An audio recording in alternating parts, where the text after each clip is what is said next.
Hi, I'm Greg. And I'm Mary, and this is Greg and Mary's RV Adventures. Me first? You first. Well, this week's video, we went to two different campgrounds, and both of them were in Ohio. Each trip was rather short. I think one was 90 miles, and the other was about 100 miles. The first one was Cedar Creek State Park in Wilmington, Ohio. While we were there, we went to Serpent Mound. That was a pretty interesting place. Okay, keep going. Well, you could, I can add. Well, I'm allowed to talk now. It's an ancient mound from the mound builders, made of the indigenous people, probably 1,500 years ago, and it's pretty interesting. You can look at it. I was glad we went, but I was expecting more, I guess is the best way I could say. But well, the lookout tower was broke, so we could only was under construction or repairs. Yeah. And so you couldn't climb up and see it as a whole. So we had to walk around. So you'll see videos and pictures of it. Yeah, the Serpent is about 1,400 feet long. So it's pretty long, but originally it was at least 5 foot high, maybe 3 foot now. And from the vantage point of walking around it, which by the way was a paved trail all the way around, so if someone's going there in a wheelchair, you can wheel around it. It won't be difficult. But from the elevation change and stuff like that, it was hard really to, in your mind, at least in my little mind, the shape of the Serpent. But it was, I would recommend if you're in your area, go there and see it. So. Next. Oh, the next place we went to was Indian Lake State Park in Ohio. Again, it was a short drive. I think both trips, no interstates, which makes me very happy. Took our time. It got very windy at Indian Lake. Yes.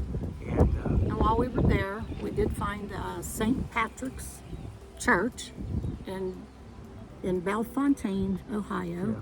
And it is, the cornerstone was laid. It's a very old church, but beautiful. Beautiful It was a beautiful church. The cornerstone was laid in 1853. The first mass there was on Christmas Day in 1853. when we were leaving, we always like to shake hands with the pastor on the way out.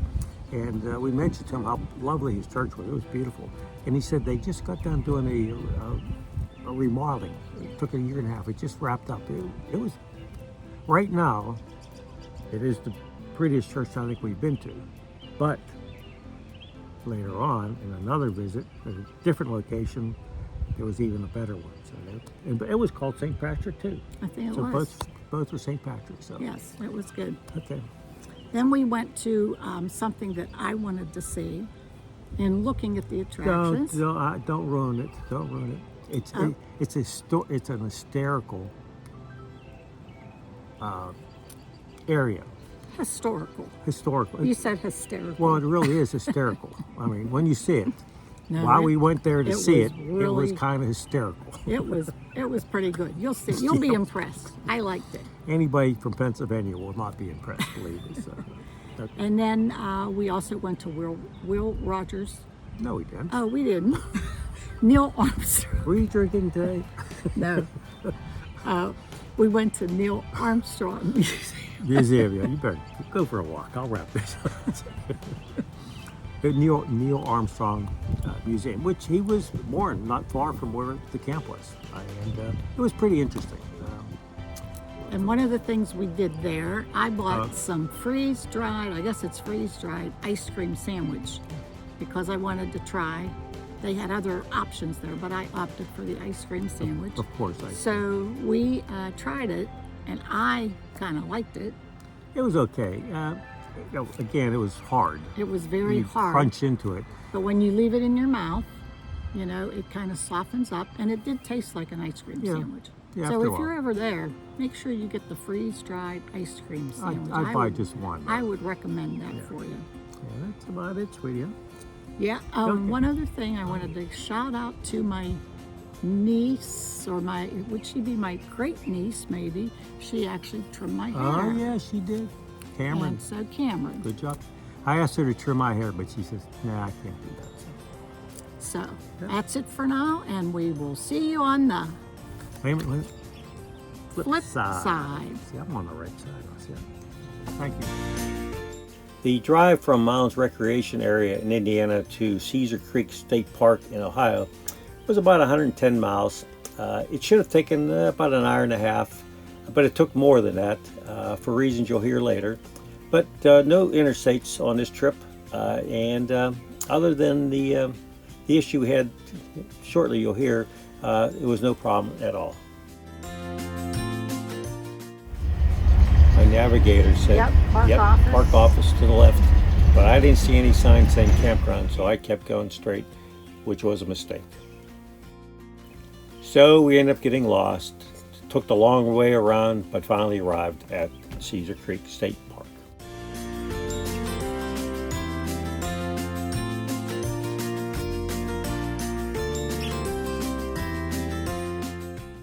Site 39 was a nice site.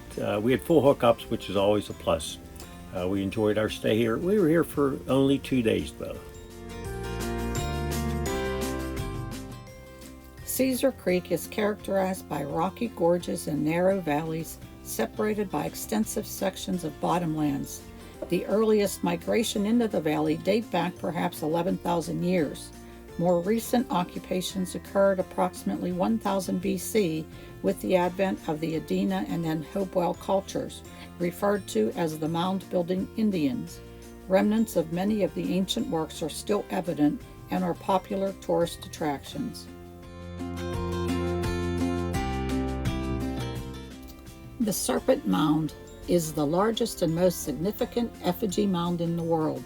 This ancient earthwork draws visitors from around the globe who marvel at the achievement of its creators. At nearly 1,400 feet long and originally 5 feet tall and 30 feet wide, the mound was built with simple tools such as pointed sticks, shell hoes, and baskets. The exact age of the mound and the precise beliefs of its American Indian builders may not be known, but radiocarbon dating suggests it's the work of either the Adena culture or the Fort Ancient culture. The mound is a wonder of the ancient world and is a National Historic Landmark.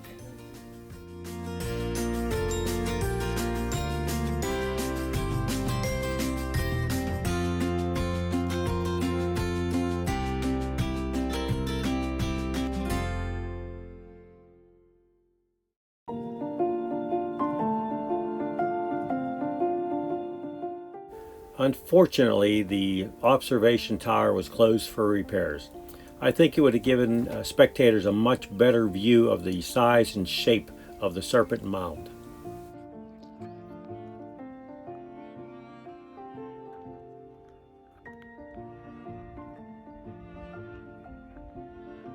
Before walking and following the Serpent Mound, I strongly recommend you to stop at the visitor center and watch the video about the Serpent Mound. There are several astronomical features with the mound that they talk about. At one end of the mound is the tail, coiled in a circular formation. At the head of the serpent there's a large oval mound about 160 feet in diameter at its widest point. It has been interpreted variously as an egg gripped in the jaws of the serpent or the serpent's eye.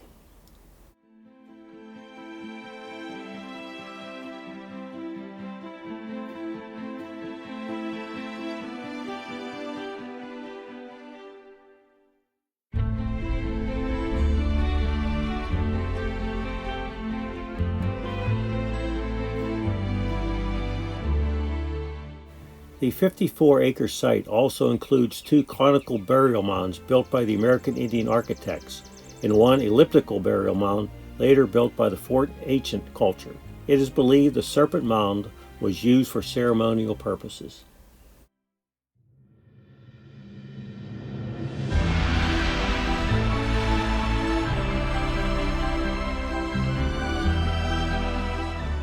Once again, we were able to avoid interstates. The drive to Indian Lake State Park was about 80 miles, and again, we avoided any interstates.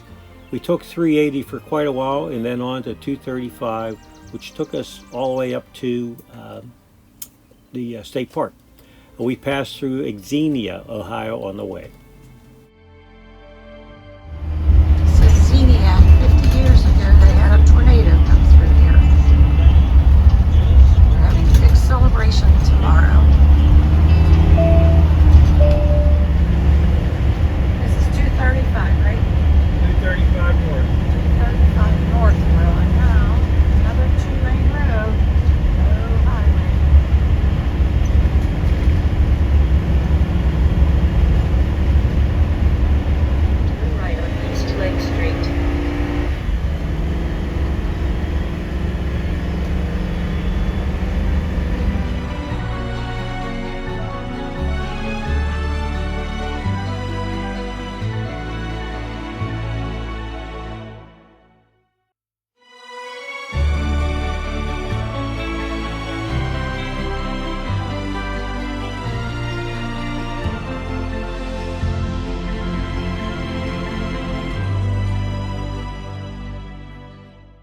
little more than a month before we arrived here, Indian Lake suffered a EF3 tornado. Devastation was incredible. There was debris everywhere, in trees, on the road, in the water.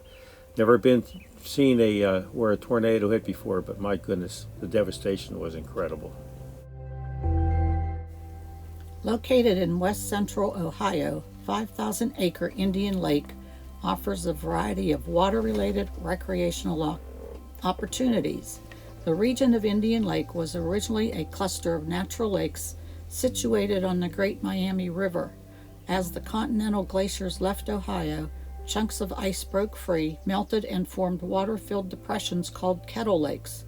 The resulting shallow, marshy, natural lakes in this region covered an area of 640 acres. Among these were Old Indian Lake. The park itself is 800 acres and features 2 beaches for swimmers to enjoy.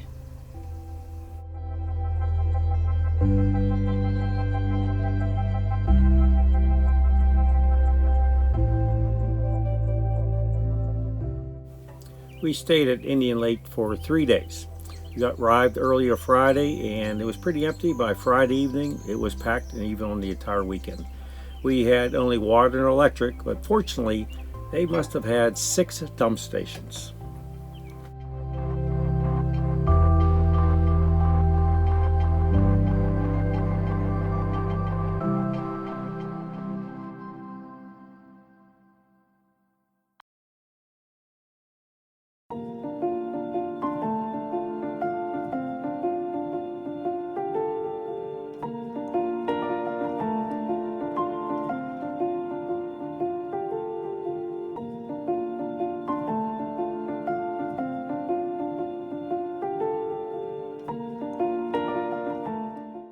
While reviewing the area here, Mary found an historical site that she really wanted to see.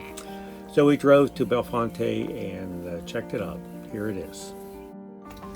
Court Avenue is a small street in downtown Bellefontaine, Ohio, United States, locally adjacent to the Logan County Courthouse.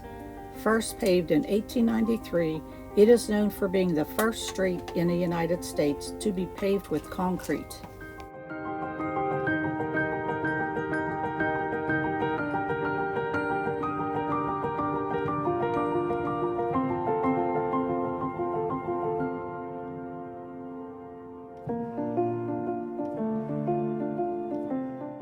Just fascinating. I'm sure all you folks enjoyed it.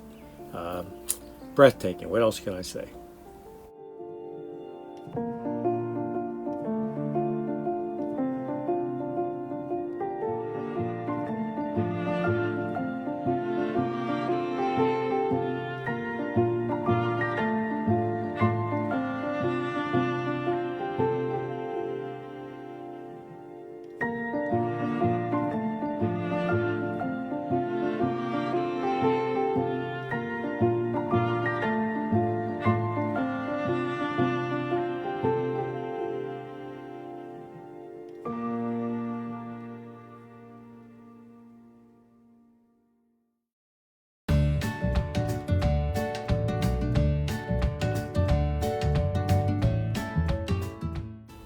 One of the little shops along Court Avenue was a little coffee shop, Sweet Aroma, so we stopped there for a coffee and a muffin. It was delicious.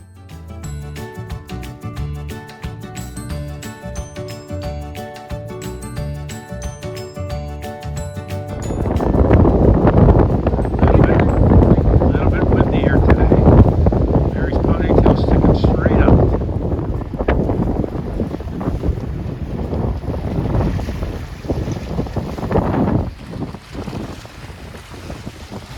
Pretty choppy out there.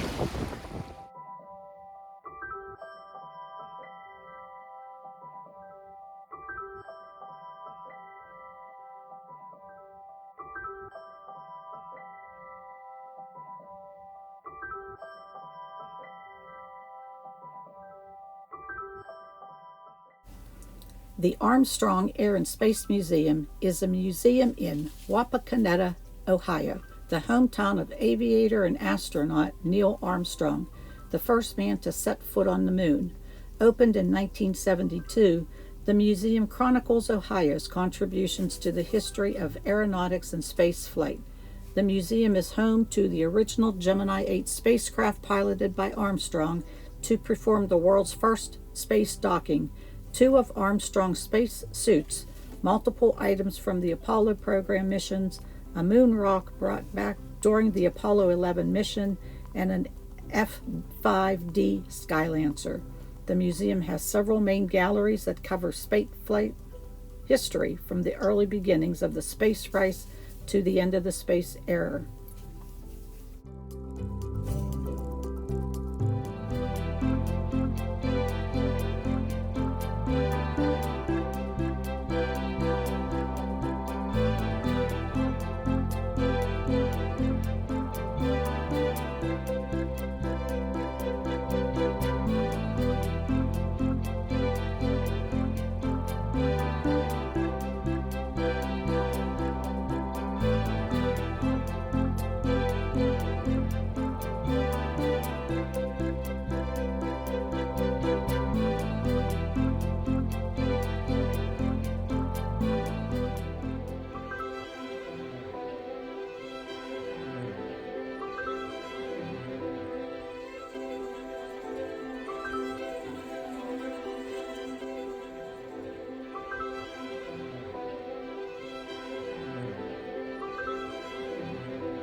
Now for the continuation of Will Rogers' life. Last week I mentioned, this week we're going to talk about, or I'll tell you about some of the income that Will made and what he did with the money. So I have notes I'll be glancing down here. First off, talk about inflation. Back in 1930, it would cost $1. In today's dollars, would cost $18.78. So as we go through, we'll equate some of his income today's dollars. In 1905, when he started in vaudeville, he was averaging about $250 a week. That's about $4,700 a week in today's monies. Ziegfeld Follies, he was in there for quite a while. I don't have the details on that, but he was a star in 6 different performances, so that was income there. He had book deals in 1919 with Harper and Brother. I couldn't find any details on that, but it was profitable for him. Then he got into newspapers with McNaught Syndicate. And that ran from 22 until when he died, 1935. It is estimated that in the 1930s, Will was making $1,500 a day from these enterprises he was involved in. That's $28,200 a day in today's money. In 1918, he started into movies, silent movies. 1918 to 1928, he made 50 silent movies. He was paid $2,500 a week when he worked, or $47,000 in today's money. He made 50 of those movies. Later on, quote, talkies came up, which was movies with audio. Will made 21 of those movies. For each one of those, he made $150,000 back then. In today's money, it's almost $3 million. So in those 21 movies just alone, he had over $60 million that he earned. Now, in the last 5 years of his life, Will made a movie on average every 90 days. He wrote 2,612 daily syndicated columns. He filed 285 lengthy Sunday newspaper articles. He circled the globe 2 times. He spoke at both political conventions. Was a major radio commentator. In fact, he had the most popular Sunday night show. He delivered after-dinner speeches to charitable events. And let's see what else. Oh, I'm going to go back some more. Go back. I'm going to do some reading right from this book. Beyond his incredible earnings during the Depression, Will's greatest wealth came from when income taxes first came out. They were very low. That's when the government instituted income taxes. He actively, and interest rates were low also. He actively purchased ranch land in Oklahoma and expanded the family ranch in Santa Monica to more than 400 acres, including a long stretch of beach abutting the Pacific Palisades in California that he donated to the state of California for public use. When any friend that he knew came upon hard times and was faced with eviction, Will would purchase the house and let the fellow live there for free, so he always have a roof over his head, or he'd just make the mortgage payment or give cash to his friend. When Flo Siegfeld later on, she got ill, and that's when Siegfeld Follies. Will paid her medical bills and her funeral expenses. Hang on there, I'm losing some stuff.